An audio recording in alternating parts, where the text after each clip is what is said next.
time. Okay. Recording in progress.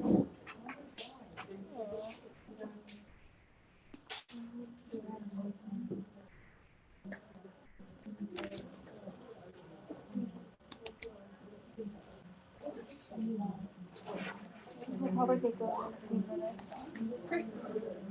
How late are people doing to their classes? I'm doing everything online right now, so. But pre-pandemic.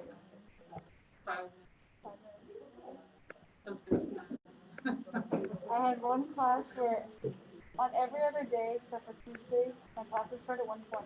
And so I thought that my class started at 1:20 one day, and I found out when I got there it started at 1. Oh, no. So I was 20 minutes late. Oh, no. I mean, yeah. Only happened once.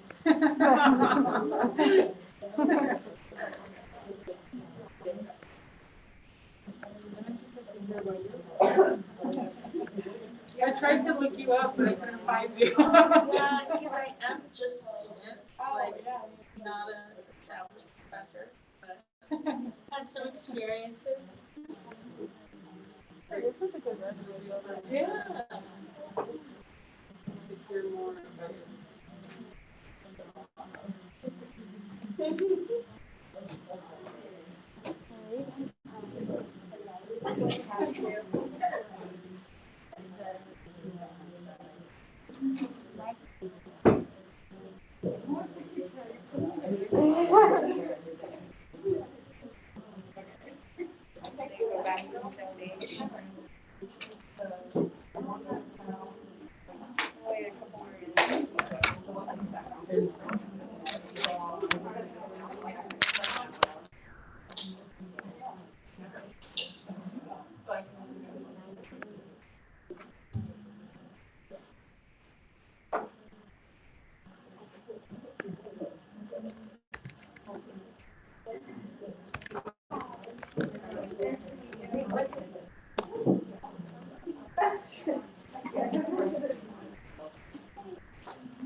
All right, everyone, we're gonna get started.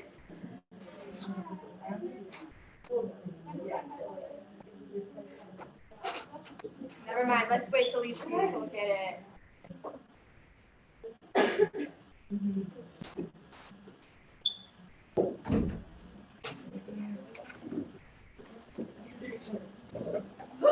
Wow, my God. Are y'all still able to see this if I'm standing here? Awesome. What if I'm standing here? Great. Okay. So now we're gonna get started. So hello everyone and welcome to the first Amplifying BIPOC Voices and Sustainability event of the year. These events are hosted by interns of the UW-Madison Office of Sustainability. That's me, Morgan, and Franz, and among all of our other interns. So thank you so much for joining us. The theme of today's event is mental health awareness and advocacy. We at the Office of Sustainability want to acknowledge the lack of diversity both within our team and our office, which is almost entirely white. This reflects a larger trend across campus and in mainstream environmentalism, in which the necessary and valuable voices of BIPOC, who have long led the fight to protect our communities and the environment, are excluded. We have created this series in efforts to recenter these voices within our campus community. In addition, we believe that it is important to acknowledge that sustainability is not just about the environment, but is also fundamentally tied to social and economic factors and influences. This series will help to illuminate those facets of sustainability. And we'd like to emphasize that this is a safe space. All opinions, feelings, and experiences are welcome to be shared. Additionally, we acknowledge that mental health can be a very difficult topic to openly discuss. So please take whatever time you need. Feel free to take a step out, do whatever you need to be present and feel safe. Additionally, if you want to leave at any time, please feel free to do so. Just try and be quiet as you leave, but there is no obligations to stay the entire time. For today's panel, we have two guests, Alexis Machoka and Dr. Ramirez Stege.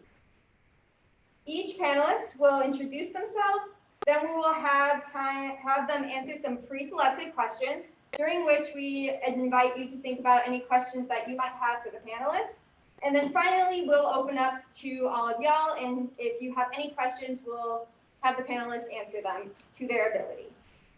For those of you who are on Zoom, feel free to leave questions in the chat because we do have an intern monitoring the chat. So to begin, we'll have Alexis introduce herself and then Dr. Ramirez Stege. All right, hello everyone. I am Alexis Machoka. I'm a student here at UW studying political science and business. And I'm here because I am the executive director of the Badger Support Network, which is an organization here on campus that hosts weekly group meetings led by trained students for students to have a safe space and community to talk about their identity, mental well-being, and just daily stressors. BSN ultimately hopes to connect students from all across campus to form heterogeneous, confidential groups, and we hope to make the 40,000 student body feel a little bit more like home. I've gotten into mental health advocacy because of my own mental health issues and difficulties. And so it's been something that I've been passionate about since being here at UW. I want to be the help for other people that I've always needed and still need. So when I came to UW-Madison, I struggled with my mental health and I felt like there was no one that I could go to and there was no resources readily available to me on campus. So I aimed to create something and I kind of did that through the Badger Support Network. Thank you, Alexis. Maybe you should think about a future in counseling psychology, if I can put a plug. Thank you all for the invitation. My name is Dr. Adisa Ramirez Stege. I'm a clinical assistant professor in the counseling psychology department, so I advocate for that. I was born in the U.S., but I grew up in Cholula, Puebla, so I'm from central Mexico. And a lot of my experience is kind of what you're saying, Alex, is that of mental health, kind of going into psychology as a field and as a counseling psychologist now, thinking about the ways in which we think about psychology from a mostly white, Western, middle class experience, right? If we think about our major psychology theories that we've developed, they've mostly been on campuses like UW-Madison, mostly with undergrads in their early 20s, mostly white students, mostly in the US or in European spaces that are mostly English speaking. And so interestingly, in my own career as a psychologist, I did my undergrad back home in Mexico, and we would import a lot of these theories in thinking about our own practice. And so from that, I think my career has been really trying to think about how do we decolonize, how do we flip the script, get away from these colonial relationships that we often have in mental health, to think about how do we build from the ground up a mental health care system and practice that makes sense for literally the global majority, because what we practice is from a minority experience, even though this global majority is often minoritized. On campus, one of my roles is also as a director of an emerging bilingual training certificate that we have that will be shared across counseling, rehabilitation, and school psychology. It's called Esperanza, or Hope, and it's been done in partnership with our community agency locally here called Centro Hispano of Dane County, and I will talk about that a little bit more.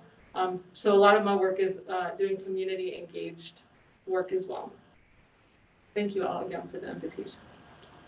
All right, thank you so much again for being here. So we're gonna start with Alexis again. So what inspired you to join Badger Support Network and become a part of their leadership team? Yeah, so I was mainly inspired to start the Bachelor Support Network because of my own mental health struggles my freshman year. I had been dreaming of this ideal college experience since I was really young. And then I got here and I was just sad and I couldn't pinpoint what it was that was making me sad or what was going on. And I realized that what I was missing was a lack of community and a lack of a space where I could go and share my experiences and share daily things that I was going through and just like talk about things that actually mattered to me. And so the Badger Support Network provides that. And so when I heard about it, I jumped right on board to help start it. Awesome. And then, Dr. Ramirez Stege, could you expand on your involvement with and overall work in the Centro Hispano and Esperanza? Yes, I can definitely do that. So Esperanza, as I said before, is a partnership with Centro Hispano of Dane County, which is a local Latina serving community agency that has been around for, I think, almost about 30 years or so. And really what we're trying to do at Esperanza has a lot of tiers, but basically kind of at a global way, we're trying to increase culturally and linguistically appropriate mental health care services for our local Spanish and other language speaking Latinas here, and strengthen our families and communities in Madison and Dane County. And frankly, we'll probably start even developing across, hopefully, the state of Wisconsin as we continue to build even more partnerships beyond that.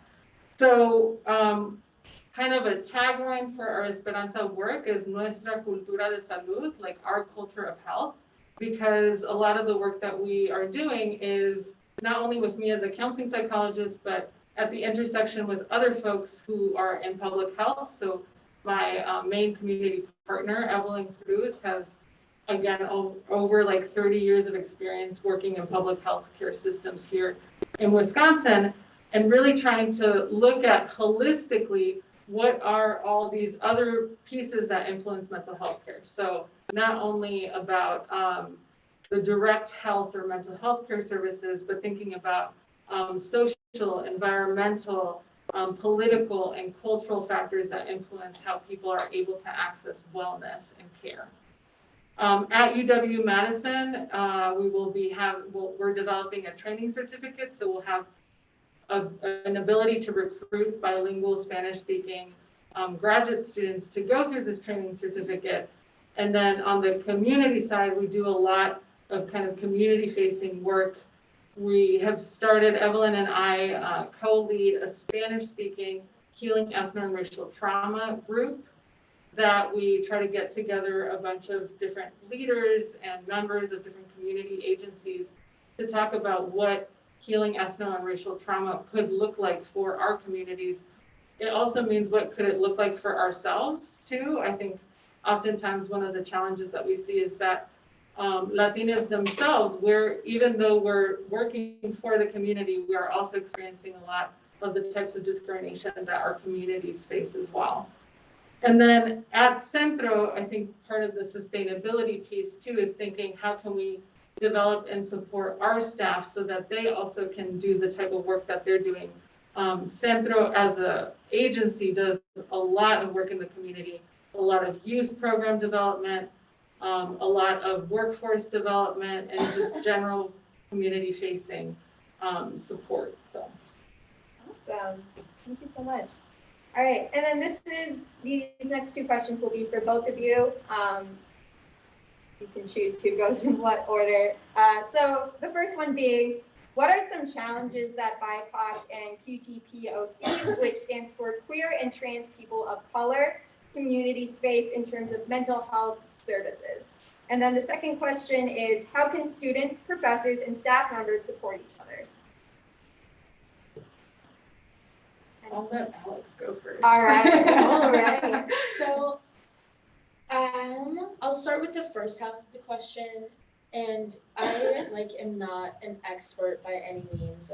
I really am just a student, so I can really only talk about my own experience being a Black student on this campus. Something that I noticed there's a lack of resources for is, let me start over, one sec. So being Black on this campus, there's a lot of microaggressions and things that you face every day.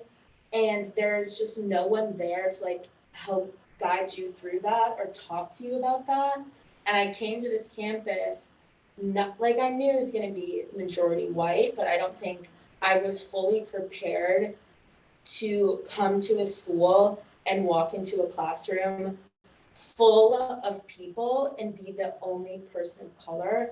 And so I think this university in general just really needs resources, and I wish I could say that I knew exactly what those were, but even a space for students to go and talk about those situations that they experience, I think would have helped me and could help so many students. When it comes to professors and staff supporting students in their mental health, I think really just not ignoring that mental health affects how we operate, it affects our school, it affects our work.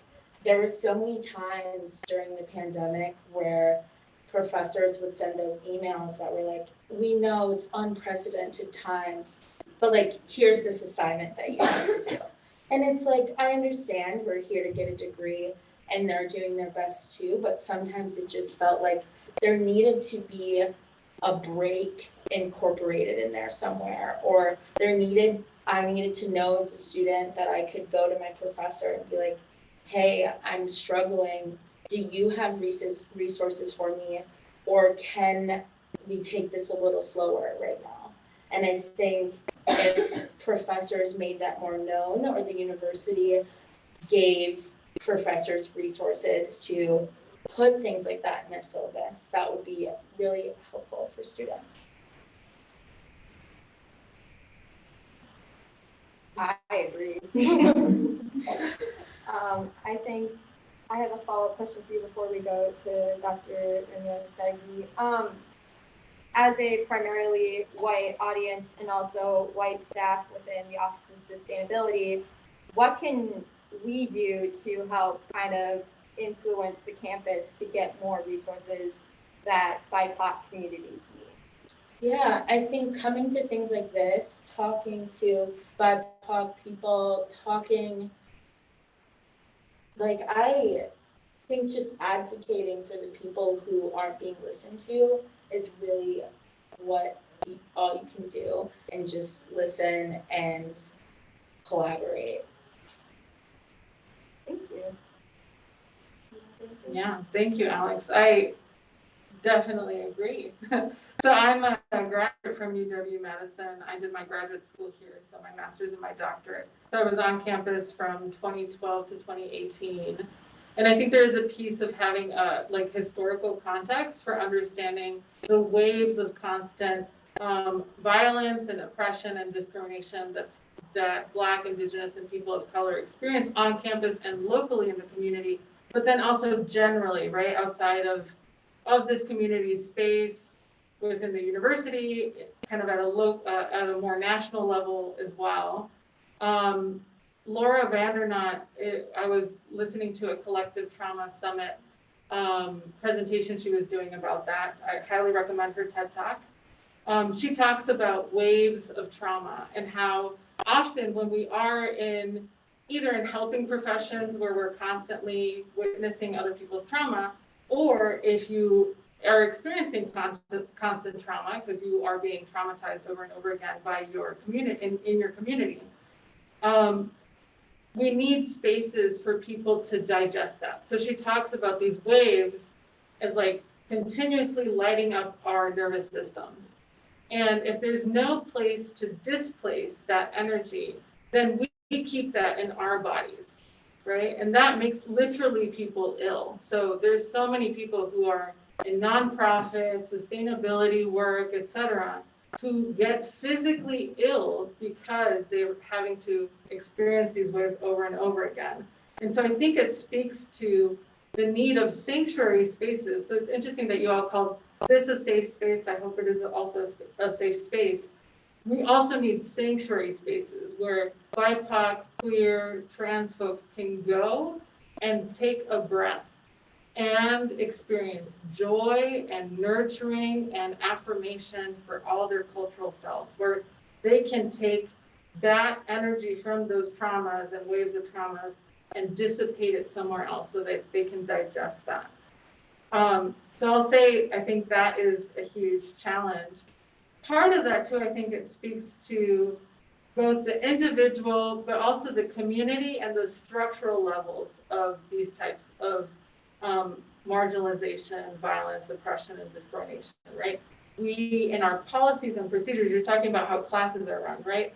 That is a procedure based on policies of how the university should run, et cetera, right? Where people don't get a break, right? So at a structural level, we also don't have ways that we support all of our students, right? Never mind even the BIPOC students. And so I think an initial challenge when we're talking about mental health care is that a lot of the things that we do are not developed for BIPOC, queer, trans folks. If they were developed for them from the ground up, we would be asking very different questions, right? And honestly, I think that that would actually probably make better services for everyone else. If we center the most marginalized folks and give them proper nurturing, that extends out to everyone else, right? Because by default, everyone that has higher access to resources, et cetera, will be taken care of. Thank you so much. So now we're gonna open it up to y'all. Because we are doing a hybrid, please try and speak as loud as you can when you're asking the questions so those who are on Zoom can still hear you. But we'll do a raised hand discussion just to make it a little bit easier. So does anyone have any questions to start us off? It's okay if you don't yet. Yeah? It's more so just for you to explain this one, because I know a lot of folks aren't familiar with it yet. Can you talk a little bit more about the use of Latinx and Yeah, so Latinx is an English speaking way to center non-binary experiences. So it's really, I think about centering queerness. It is developed in the US, and so I think a lot of folks obviously from the Latina diaspora are thinking, well, how do we develop a gender inclusive and really centering queerness into the way that we speak Spanish? Because saying Latinx it's not as helpful when you're speaking in Spanish. So Latine is the way that we would say that in Spanish. I use them interchangeably, Latinx or Latina. I use Latina more when I'm speaking in Spanish.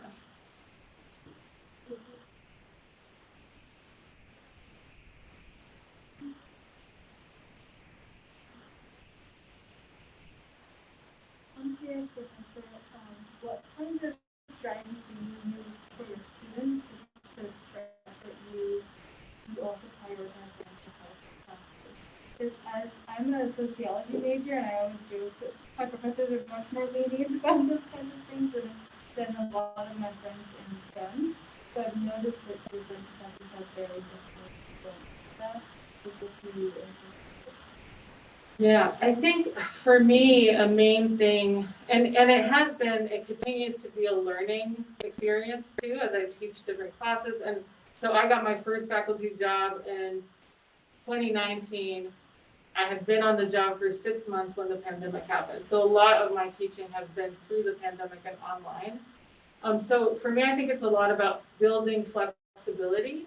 And so and I think about that from even the way that I think about how to build my syllabus is like, how can I be the most flexible possible so that people can engage in the ways that they can engage at their own pace in some ways.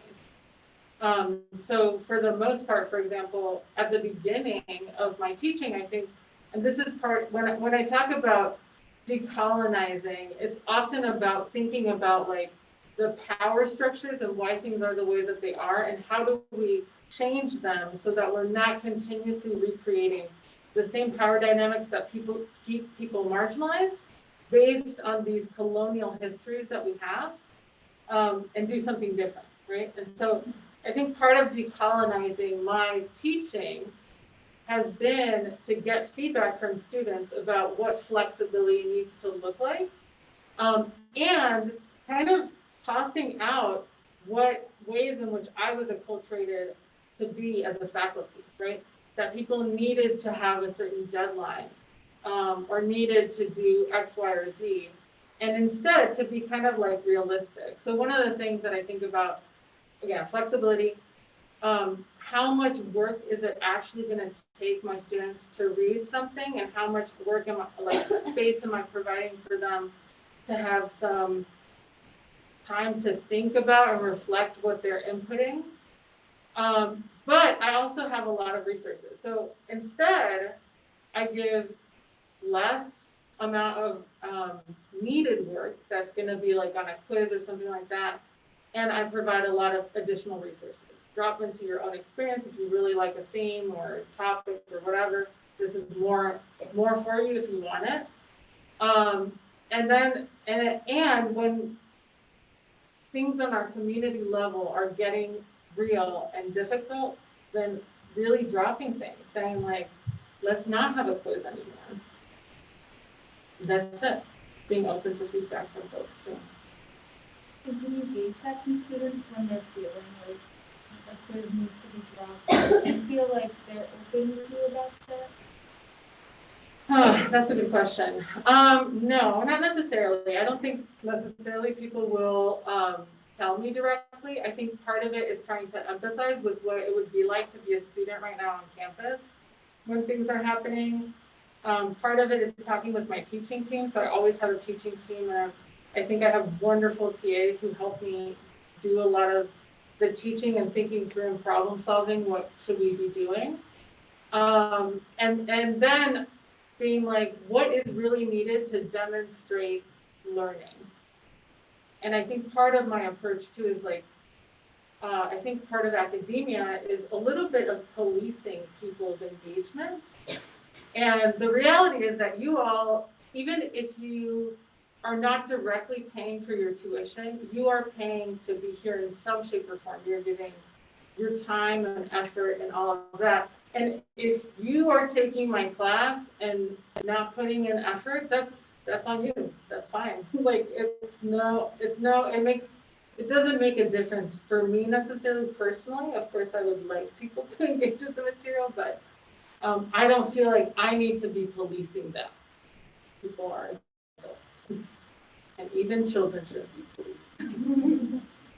All right, we do have a question from the Zoom, so I'm going to read that out loud. So as mentioned earlier, major psychology theories that we follow today are grounded from the early 20s, mostly white students from US or in European spaces. What are some of the challenges for you studying and working with people different from yourself in the psychology field? And how have you been able to contribute in your interactions with them and striving to decolonize the power structure within mental health? That was a lot. I can give you this so you can kind of repeat the question if you would like. Of course. Okay. All right. Yeah, I think, well, one thing, and I'm really real about this, like we need people like Alex in our mental health care field. We need people, BIPOC, queer, and trans people to come into any, like social work, psychology, healthcare, because it really is those folks who have lived experience who are going to be thinking about, oh, this particular theory doesn't make sense for me. This way of working doesn't make sense to me. And these are the folks who are going to be flipping the script and doing something different. I'd be curious, Alex, if there are ways that you found in the way that you provide support to students that you bring yourself in a different way that maybe you haven't learned from or haven't expected. I don't know that that's a good question. I feel like trying to be honest about the specific parts of my experience that relate to my Blackness when I'm talking to people is kind of what becomes the connector. But I don't know if there's like something outside of that that is specific in the way that I treat this situation.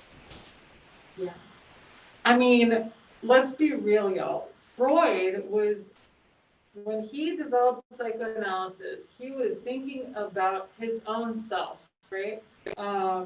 Is there a saying of like belly buttoning or something like that? Like looking at your belly button to develop your own theories? Maybe that's a Spanish saying. That's how most of the folks developed their theories, right? These mostly white European men were like, let me think about why I think human beings engage the way that they do based on my own experience, right?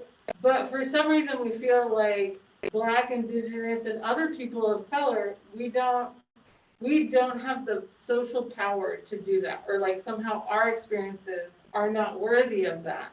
So yeah, like being able to connect with people on your lived experience as a Black person makes a lot of sense in how you're like creating yourself and doing something different. I think that's super helpful. The other part of the question was, how have you been able to contribute in your interactions with them, and striving to decolonize the power structure within mental health? I think I take on and I advocate for a very relational approach. Because I think, well, one, I come from a very collectivistic culture where our relationships matter a lot. I think that is maybe a little bit different from the more individualistic theories in mainstream psychology. But as we continue to learn from a lot of our Black, Indigenous, people of color leaders, is that the types of crises that we're seeing right now are related to each other. That's why we're at a sustainability talk talking about mental health, because environmental justice, social justice, they're all interrelated. So, and this is what a lot of Indigenous leaders and thinkers talk about, is like being in right relationship with yourself and with other people, with your environment, with the earth, with your spirituality too. And so I think a lot of the ways that I try to contribute is at a relational stage. Like I want people who are working with me, who are learning from me, who I'm giving psychotherapy to experience a healing relationship that is different from the relationships where they felt marginalized, oppressed, unwell, or otherwise unhealthy, right? So that, I think that's a big piece about decolonizing. And then I often go back to these guiding questions that I talk about in my class, thinking about why are things the way that they are, who is benefiting from this, and what is being protected. Because once we get on these different layers of relational approaches, when we think about how these relationships interact and coexist at a systemic level, then we maybe can get into how do we change the ways in which we're relating and why things are the way that they are right now. Yeah, I can take that back to me. Hopefully that answered the question. We have another question in the chat. Oh. There was another question back here too. Okay. Go ahead, Nina. Okay, I just have a question for Alexis. Kind of two questions in one. So I just wanted to ask just about the structure of the Baptist Support Network, because I didn't know much about it going into this. And then the second part was, when you felt like you first joined it, did you feel like you had that safe space as like a person of color, or did you feel like you kind of had to like develop that as you became a part of it? Yeah, so I'll address your first question first. The structure of the support network is weekly groups led by one trained student or two trained student facilitators. So the groups are composed of about 15 students. We ask the students who join a lot of questions to learn about them, and then we compose groups of all different kinds of people so that people are exposed to people who are different than them. And that's kind of how it works. Then the leaders ask questions, and as time goes on, those questions get progressively deeper, and hopefully within that group, if people come enough, they kind of form a bond with one another and create a community and safe space. Does that answer that question? Yeah. Okay. And then the second one, I was on the founding exec board, and so I was very much creating that space, and I wanted to create that space because I genuinely felt like if I'm being so honest, the majority of the people that I started the group with were white and sorority girls and XYZ. That doesn't mean they're not great people, but they're still different from me.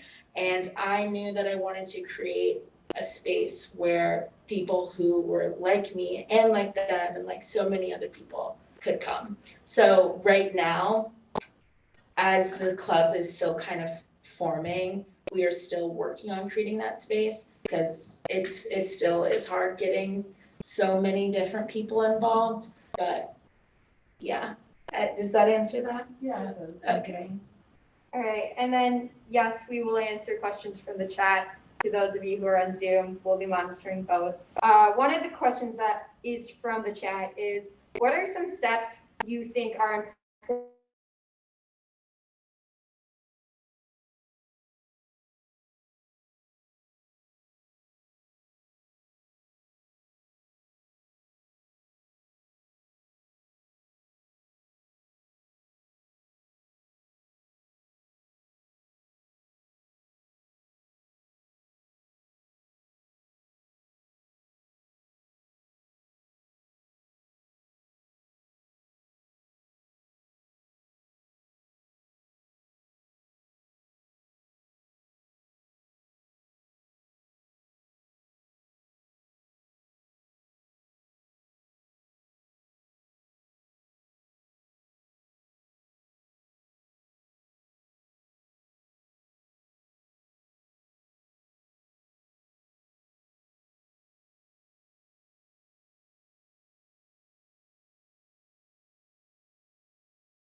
child of Mexican immigrants, and they didn't speak English. And so I think they always felt like they never had anywhere to go in terms of like talking to someone unless it was their own family.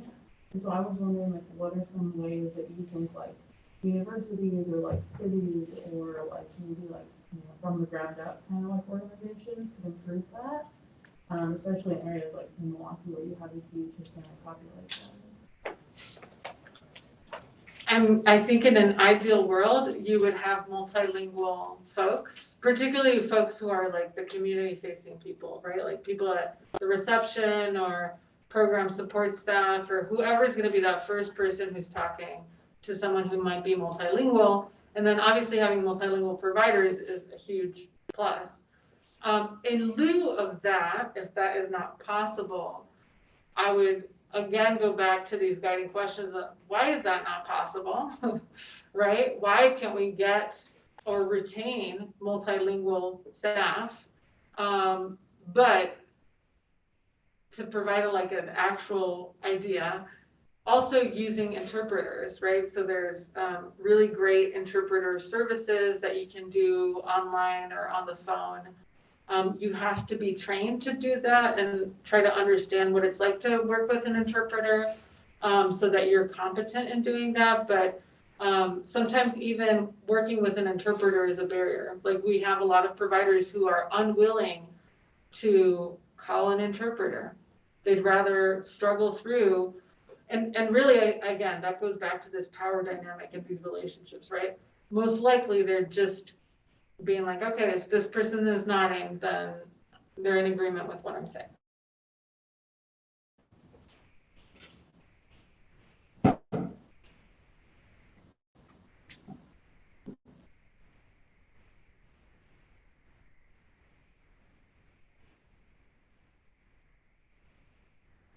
Any more questions?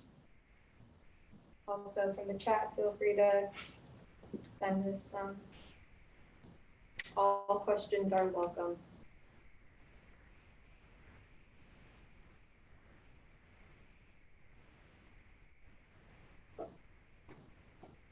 What's a question that you wish you got asked that you always have an answer to? Good for Alexis. I don't think I've ever thought of that before, so I don't think I have one. I'm sorry. No need to be sorry. I don't know. I can't think of a question that I wish people would ask me.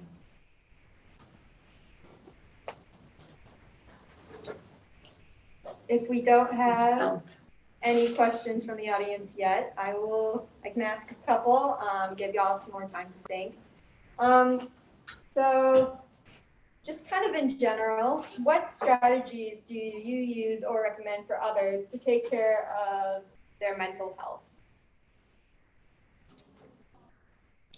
I wouldn't even say that I have it down to a perfect strategy, but I really think the one thing that has made the most difference in my life and the way that I think and interact is therapy. Finding a good therapist, if you have that as a resource, can truly change your life and your relationships with people. And I feel like for a while there's been like this stigma about going to therapy, but I think no matter who you are or where you come from, you probably need it. So try it out. That is truly the best thing I think people can do for themselves. Yeah, I completely agree with you, Alexis. I'm a counseling psychologist, but I've also been a user of therapy throughout my life, from my 20s up until now. I'm in my early 30s, so probably about a decade at least. And I think it is about fit, like finding a good fit with someone. And then part of it is kind of like making time for yourself too. I would say trying to be proactive about your mental health. So recognizing that there are going to be times that are more difficult than others, that you may have lived experiences that have been hard, and that sometimes things like anniversaries of those lived experiences, or seasons, or relationships, or feelings, or environments are going to tap at those feelings at more or less intense moments in your life. And so I think when I say proactive, it's building some space to honor that and to like be in relationship to whatever it is that you're feeling.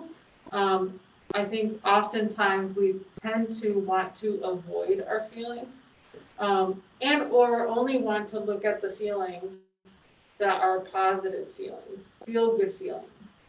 But all of our feelings are really good information and data about what we're experiencing. And so when we kind of look into ourselves and try to tap into how am I feeling this at an emotional, at a physical, at a psychological, at a spiritual level, it's giving us some information about what it is that we need, right? So if I'm feeling angry, usually anger is a good one, that something has happened that I maybe need to set some limits or protect myself, right? If I'm feeling sad, there's maybe some grief or something that I need to give some love to, some nurturing. If I'm feeling anxious, maybe there's some like self-efficacy building, right? Or some self-soothing that I need to be in relationship with. And so thinking about how to do that and look at those, I think can be really helpful. And then the final thing I will say is we all come from probably families who have done something in their lives to cope. So tapping into whatever feels culturally affirming and the ways that you build nurturing and connection to yourself and to other people, right? And I will say for myself, I think something that has been helpful is connecting to like the more indigenous ways that my family practiced healing and self-care, like doing things like that are kind of like rituals to cleanse some of my space, my energy, or to give myself some time and space to do that. Or things like exercise, right? Or being in connection to nature, having that time to be outside of myself so that I can reconnect and kind of get into myself again too. Thank you so much. Do we have any questions from the audience? Yeah, Morgan?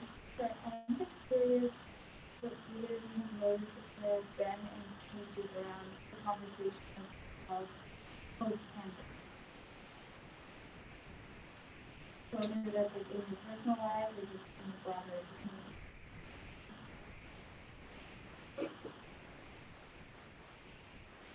I feel like people are more open to talking about mental health.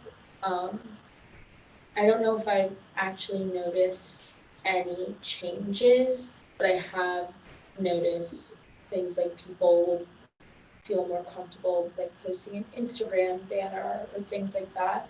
But I don't know if there has really been any strides to actual change.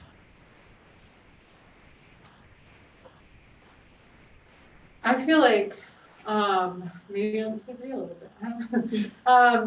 One thing that I have been noticing, I think the pandemic has highlighted a lot of things that don't work in our systems. And I think people are, one, more willing to call out what is not working and the systemic failures. I think a part of that has been, I think since the murder of George Floyd and the murder of Breonna Taylor, like there seemed to be some shifts, right? We've come through these waves too, again, of like shifts and maybe people being more willing to look at injustice and oppression in a real way. And I think in response to that, there was a lot of resistance, right? A lot of like, all right, again, talk about liberation, about radical healing. And I think with that, there's been a push towards reconnecting, I think, for Black, Indigenous, queer, trans people of color, to reconnecting to our joy and what actually brings healing and to rest. Like, so I think that has been, I think, a shift to saying like, I won't put up with this anymore. I need more space, more time, more joy, more nurturing. And if you're not going to give this to me, we're going to build it ourselves. And people are being very innovative in the ways that I think they're thinking about building their own systems in response. Building off of building your own systems, is there any change that you would like to see on campus in regards to BIPOC mental health or as a whole mental health on campus? Yeah, I would love to see safe spaces for like BIPOC and queer trans communities to go and, like she mentioned, have that space to talk about those traumas and express themselves. And also, I really do think that every student on this campus should have access to therapy and resources like that. I guess I don't know this school's budget, but I definitely feel like it can fit in there somewhere. Maybe the football can. Yeah. I think there's things that we know that are working, and so I think it would be interesting to be having like larger conversations about how to include what is working, like spaces like Badger support, and how to build and advocate for more resources to build these types of sanctuary spaces that it sounds like you all are creating, so that there can be more access to that. Amazing. Thank you so much for sharing. That's all the questions that we have. Do any of y'all have any final questions? Yeah. So talking about resources, what are some of like the best free resources for UW students who could, I don't know if it's student therapists or psychiatrists, like Do either of you have from opinion on either that? like being Counseling Psychology Training Clinic. yeah. So is that one's like, is that a free? Yeah, so they do a sliding scale fee, but it means like if you can't afford anything, you don't pay anything. Students who are under the DDEA programming get free services at our clinic, and most of the time people pay about $2 to $3. So it's basic. It's very cheap. Very accessible. Yeah. Sorry, for Alexis, like have you like been able to like use those resources and like enjoyed the experience? Yeah, so I haven't found any university resources that have worked for me. I didn't know that existed, so maybe I'll try that out. The Badger Support Network really has been a great space for me. It's been a place where I really feel like I can be myself. But like those 10 free sessions, things like that, I have not tried that out. But I think it can help some people, so.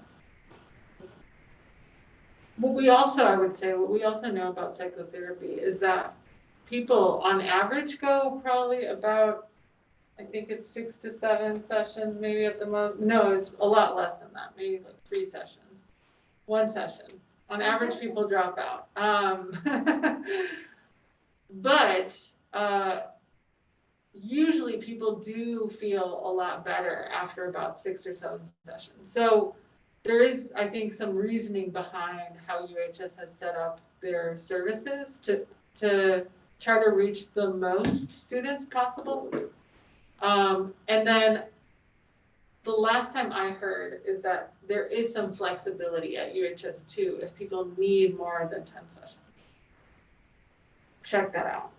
But we also, in tandem with this event, created a bunch of different resources for, mainly it was for BIPOC mental health, but it can be used for anybody, and it's in a bunch of different formats. So we had videos, podcasts, articles, I think even some social media accounts that you can follow.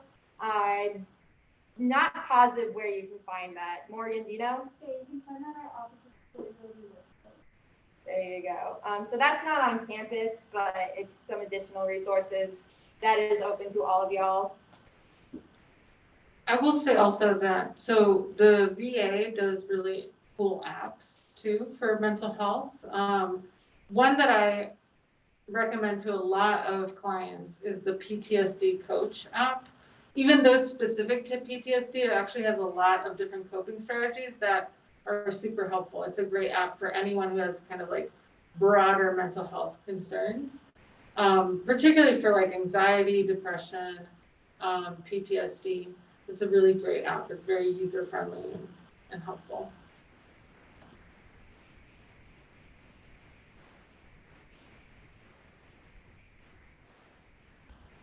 Do we have any other questions?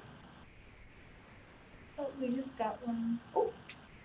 From the chat, we have you seen or heard of anything at other higher ed institutions that UW should be considering or emulating? Programs, support systems, resources, etc.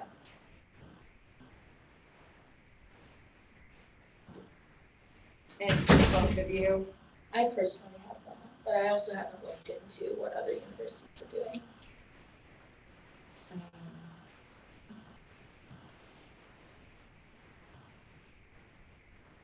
I wonder if that kind of speaks to the, conversations about mental health are kind of just starting to become more well known and highlighted. So at UW, I do feel like as a university, we do speak a little bit more openly than other universities. Maybe hopefully the conversation will move more to the forefront at other universities as well.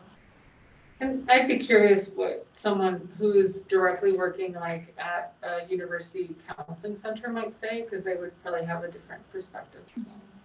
And maybe more data across other universities, what mental health services are looking like more broadly. Do we have any other questions?